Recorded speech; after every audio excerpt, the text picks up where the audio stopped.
दो आरोपी को गिरफ्तार किया है। दिल्ली का कारोबारी कुमारलव अग्रवाल गिरफ्तार किया गया है।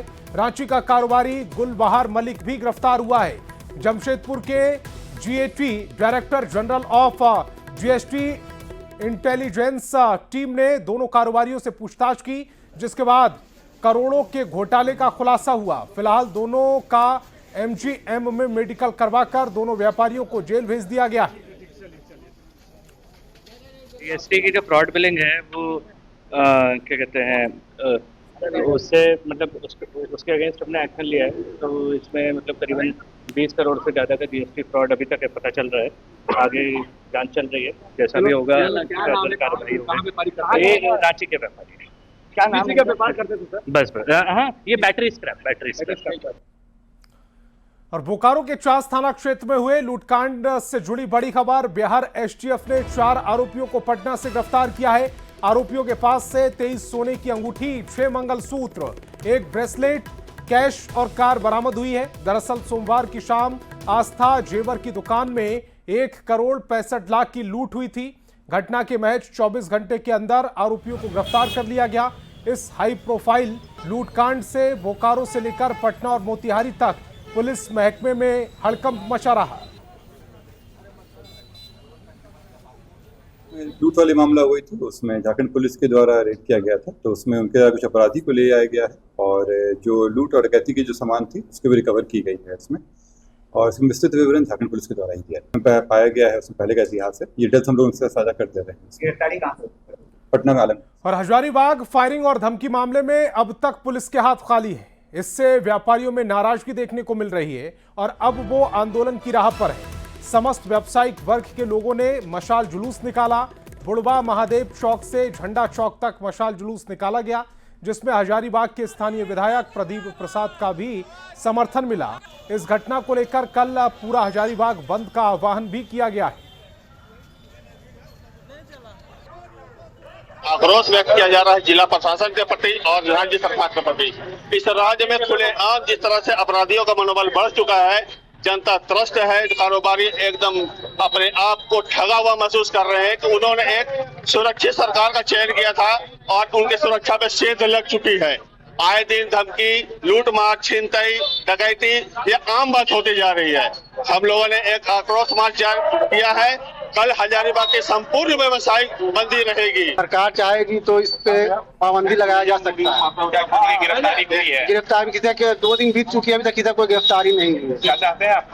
हम लोग चाहते हैं कि जो भी दोषी है उस पर जल्द से जल्द कार्रवाई की जाए। हजारीबाग जैसे शांत शहर में इस तरह का आपराधिक घटनाएं होंगी तो यहाँ के लोग बर्दाश्त नहीं करेंगे। सरकार से हम आग्रह करेंगे कि दोषियों पर कड़ी से कड़ी कार्रवाई की जाए और हजारीबाग में जो भी इस तरह की घटना किया है जल्द से जल्द सलाखों के अंदर। और धनबाद पुलिस को एक बड़ी सफलता हाथ लगी है। पुलिस ने कुख्यात गैंगस्टर प्रिंस खान के 9 सदस्यों को गिरफ्तार किया। महुदा, बैंक मोड़ और बरबा अड्डा समेत कई इलाकों से आरोपियों को गिरफ्तार कर लिया गया है।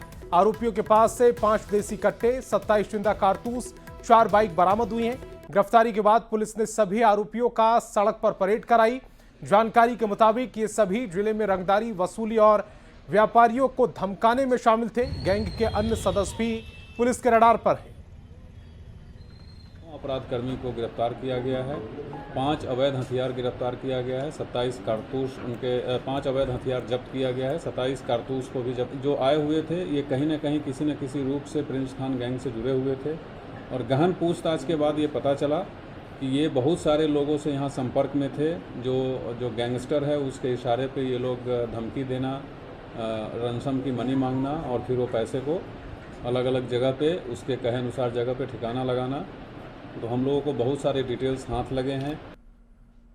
और जमशेदपुर के कुख्यात अपराधी निसार अहमद को शहर में पैदल मार्च करवाया गया। हाथों में हथकड़ी, नंगे पैर कुख्यात अपराधी को सड़क पर पैदल चलवाया गया। मानगो मेन रोड में एमजीएम गोल चक्कर पर परेड करवाते हुए ले गए। आपको बता दें कि निसार अहमद पवन यादव हत्याकांड का मुख्य आरोपी है। 27 अगस्त 2023 को स्वर्ण रेखा नदी किनारे खटाल के पास पवन यादव की गोली मारकर हत्या कर दी गई थी। जमशेदपुर शहर में जमशेदपुर पुलिस द्वारा अपराधियों का डर और खौफ जनता के बीच से खत्म करने के लिए जमशेदपुर पुलिस एक पहल कर रही है और इस पहल में जो भी कुख्यात अपराधियों की गिरफ्तारी होती है उनको सड़कों पर हाथ में हथकड़ी लेकर पैदल मार्च कराया जाता है, जिससे उन अपराधियों का मनोबल गिरे और कहीं ना कहीं जो जनता के बीच अपराधियों का डर और खौफ रहता था वो कहीं ना कहीं खत्म हो। इसी तरह दिल्ली के एयरपोर्ट से गिरफ्तार हुए निसार को पुलिस ने आज कई किलोमीटर हाथों में हथकड़ी लेकर उन्हें पैदल मार्च कराया गया, जिससे कहीं ना कहीं जो पुलिस का जो ये उद्देश्य है कि जिस तरह अपराधियों का खौफ और डर जनता के बीच रहता है वो और खौफ और डर को खत्म करने के लिए इस तरह का ये प्रयास किया जा रहा है। न्यूज़ 18 के लिए जमशेदपुर से आशीष कुमार तिवारी।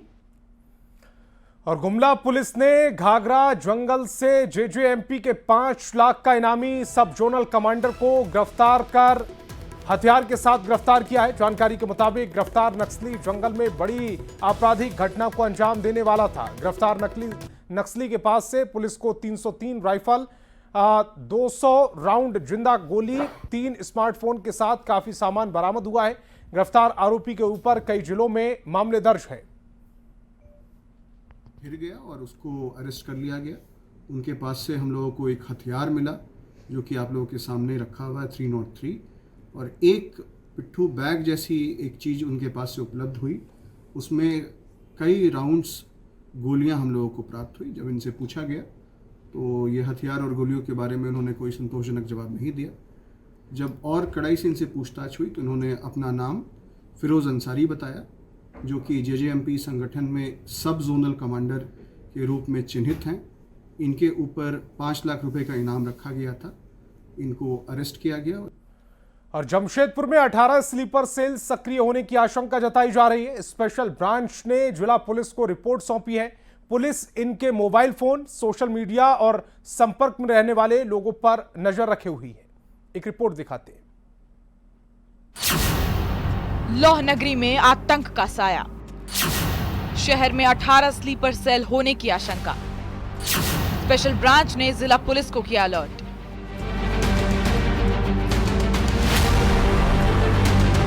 पहलगाम आतंकी हमले के बाद देश भर में सुरक्षा एजेंसियां अलर्ट मोड पर हैं। खुफिया इनपुट के आधार पर जमशेदपुर में 18 स्लीपर सेल होने की आशंका जताई गई है। बिष्टुपुर, आजाद नगर, मानगो और कदमा में नजर रखने को कहा गया है। स्पेशल ब्रांच ने जिला पुलिस को इससे जुड़ी रिपोर्ट सौंपी है। Police mobile network, social media की गतिविधियों पर नजर रखे हुए है। तो डेरा जमशेदपुर शुरू से है और इसमें एनआईए को और सीआईडी, सीबीआई ये लोग को, खुफिया तंत्र को काफी मेहनत करनी पड़ेगी। और आपको याद होगा यहाँ से कटकी गिरोह भी पकड़ाई थी जो कि तिहाड़ जेल गया था। इसलिए जमशेदपुर में कम से कम मानगो क्षेत्र ये सब है, कदमा क्षेत्र, कोल्हान चाईबासा क्षेत्र, ये आतंकियों का डेरा बना हुआ है। इन 18 में से कुछ ऐसे हैं जिनका संबंध पूर्व में आतंकी संगठनों से रहा है। जांच एजेंसियां ये पता करने में जुटी हैं कि इनका अभी किसी आतंकी मॉड्यूल से संपर्क तो नहीं। संदिग्धों में से बिष्टुपुर में 2, आजादपुर में 12, मानगो में 3 और कदमा में 1 का ठिकाना है। खास बात यह है कि इसमें से 2 संदिग्ध देश के बाहर हैं। अब जान लेते हैं कि आखिरकार ये स्लीपर सेल होता क्या है। स्लीपर सेल एक गुप्त समूह होता है जिसमें ट्रेंड जासूस शामिल होते हैं जो किसी क्षेत्र में सामान्य नागरिकों की तरह रहते हैं। निर्देश मिलने के बाद सक्रिय हो जाते हैं। जमशेदपुर शहर में पहले भी संदिग्ध गिरफ्तार हुए हैं, लेकिन तकनीकी ग्राउंड पर बाद में उन्हें राहत मिल गई। यही कारण है कि लोग पुलिस और जांच एजेंसियों पर सबूत के साथ कड़ी कार्रवाई की मांग कर रहे हैं। 10 सालों में 5 आतंकवादियों को पुलिस ने गिरफ्तार किया है।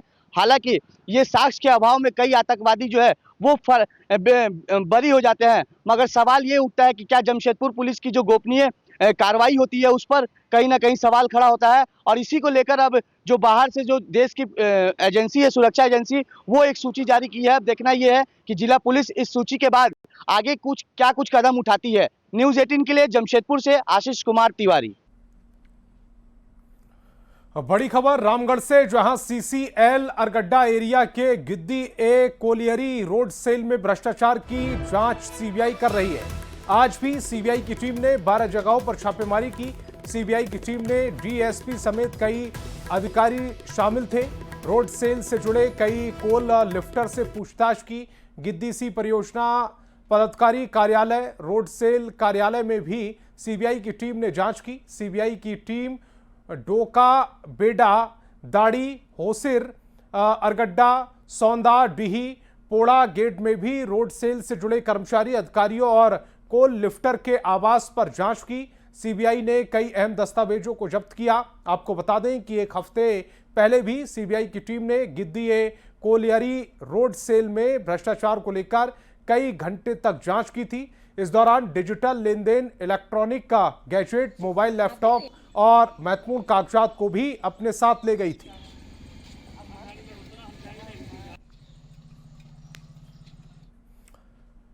और केंद्रीय मंत्री अन्नपूर्णा देवी ने विदेश मंत्री एस जयशंकर से मुलाकात की। नाइजर में फंसे बगोदर के 5 मजदूरों की वतन वापसी को लेकर चर्चा की। अन्नपूर्णा देवी ने कहा, नाइजर में फंसे बगोदर के प्रवासी मजदूरों की सकुशल वापसी के लिए विदेश मंत्री ने हर संभव मदद का आश्वासन दिया। आपको बता दें कि 25 अप्रैल से बगोदर के मजदूर नाइजर में अगवा हैं। पिछले दिनों मामले में एपवा ने सैकड़ों महिलाओं के साथ सांसद के आवास के बाहर प्रदर्शन किया था। कांग्रेस नेता बंधु तिर्की और मंत्री इरफान अंसारी के बीच बयानबाजी और रिम्स 2 पर हो रहे विवाद के बाद पार्टी ने एक्शन लिया। कांग्रेस के प्रदेश अध्यक्ष केशव महतो कमलेश ने पार्टी के नेताओं को अनुशासन के दायरे में रहने की हिदायत दी और फालतू बयानबाजी नहीं करने के निर्देश दिए। वे लोग सब जानते हैं पार्टी को अनुशासन में रहना है, पार्टी कार्यकर्ता को, पार्टी नेता को अनुशासन के दायरे में रहना है।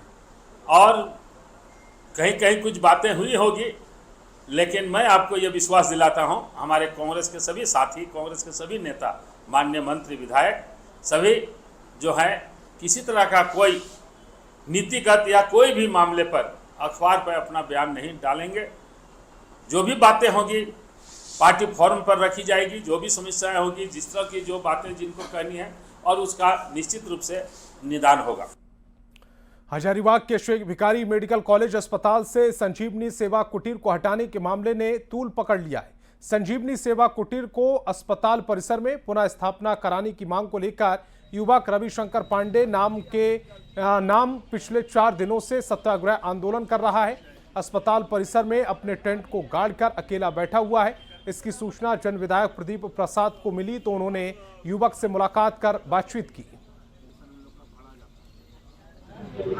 शेख भिखारी मेडिकल कॉलेज के सुपरिटेंडेंट कान में तेल डाल के बैठे हैं, वो दलाली कर रहे हैं, क्या कर रहे हैं इरफान जी का अब ईश्वर ही जाने। कल आए तो घरवाली डॉक्टर को भेज दिए हैं और वो पर्चा काट के उसमें मेडिसिन लिखे हैं, जबकि हमें मेडिसिन की आवश्यकता नहीं है। हमारा तबीयत भी खराब होता है तो हम मेडिसिन नहीं लेते हैं, क्योंकि हम आयुर्वेदिक आदमी हैं, आयुर्वेद का हम ज़्यादा प्रयोग करते हैं। और जब से ये धरना पर बैठे उसके पहले से कई बार जो नौजवान है वो लोकतांत्रिक व्यवस्था को बहाल करने के लिए और लोकतांत्रिक तरीके से आंदोलन करने के लिए तैयार थे। आने वाले समय में कई ऐसे नौजवान तैयार हैं जो ये चाहते हैं कि ऐसी सुंदर व्यवस्था फिर से बहाल हो। अभी आप देखिए चारों तरफ ठेला लगाओ, उससे कोई आपत्ति नहीं हो रहा, लेकिन एक सेवा कुटीर या एक टेबल और कुर्सी लग जाएगा बैठ के सेवा करने के लिए, तो इस सरकार को आपत्ति होती है। तो ये दलालों को सिर्फ और सिर्फ संरक्षण दे रही है, लोग मर रहे हैं उससे कोई मतलब नहीं। ये पैसा उगाही का केंद्र है। सदर अस्पताल जो शेख भिखारी मेडिकल कॉलेज बोल रहा है, इसका नाम पैसा उगाही केंद्र कर देना चाहिए, सिर्फ यहाँ पैसा उगाही का। आजसू के पूर्व विधायक लंबोदर महतो ने पार्टी कार्यालय में एक प्रेस कॉन्फ्रेंस कर पंचायत चुनाव में पिछड़ी जाति की भागीदारी का मुद्दा उठाया और हेमंत सरकार पर जमकर हमला बोला। पिछड़ी जातियों के हक और अधिकार को मारने का काम पंचायत चुनाव के पदों, आरक्षित पदों पर किया और आजसू पार्टी से रहा नहीं गया। आजसू पार्टी इस निर्णय के विरुद्ध में सुप्रीम कोर्ट तक चली गई और सुप्रीम कोर्ट में वर्तमान सरकार ने हलफनामा के माध्यम से कहा कि आगे जो भी हम चुनाव झारखंड में कराएंगे, सबसे पहले ट्रिपल टेस्ट कराएंगे और ट्रिपल टेस्ट कराने के बाद हम यहाँ के पिछड़ों को आरक्षण देंगे। सरकार की नीति और नियत में ही खोट है। अगर हम सही शब्दों में कहें तो राज्य की एक बड़ी आबादी को उसके अधिकार से वंचित रखने की ये सरकार लगातार साजिश कर रही है। ये सरकार पिछड़ा वर्ग विरोधी है, ओबीसी विरोधी है ये सरकार। अभी आप ट्रिपल टेस्ट की बात कर रहे हैं, ट्रिपल टेस्ट तो आजसू की देन। आजसू अगर कोर्ट नहीं जाती और आजसू का दबाव नहीं होता तो ये सरकार ट्रिपल टेस्ट का जो नाटक करी वो नाटक भी नहीं करती। और सरायकेला में बीजेपी कार्यकर्ताओं ने राज्य सरकार के खिलाफ विरोध प्रदर्शन किया। सरायकेला प्रखंड कार्यालय में पूर्व सीएम चंपाई सोरेन के नेतृत्व में बीजेपी नेताओं ने जोरदार प्रदर्शन किया और एक मांग पत्र सौंपते हुए सरकारी कार्यालय में मचे भ्रष्टाचार पर अविलंब रोक लगाने की मांग की।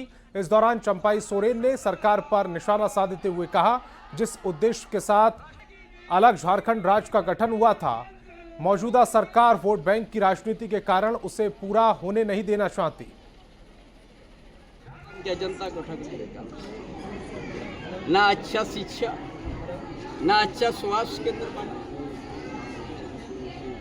ना अच्छा इरिगेशन के सोच, इसीलिए ना लॉ एंड ऑर्डर की उनका पर मजबूर, हर मोर्चे पर विफल है ये सरकार। हर जगह इसी तरह आंदोलन होते हैं, ना CNT SPT सख्ती से लागू कर पा रहा, बाहर से बांग्लादेशी आके घुसपैठ के या CNT जमीन पर भी वो लोग कब्जा करने जा रहे, आज सामाजिक व्यवस्था को बिगाड़ते जा रहे। ये सरकार अंधा बन गया, गूंगा बन गया, इसलिए आज सड़क पर जनता निकलने शुरुआत हो गया। ये सरकार अब गति में रहने का समय आस्ते आस्ते खत्म हो जाएगा। तो इस बुलेटिन में फिलहाल इतना ही, लेकिन चलते चलते एक नजर हेडलाइंस पर भी।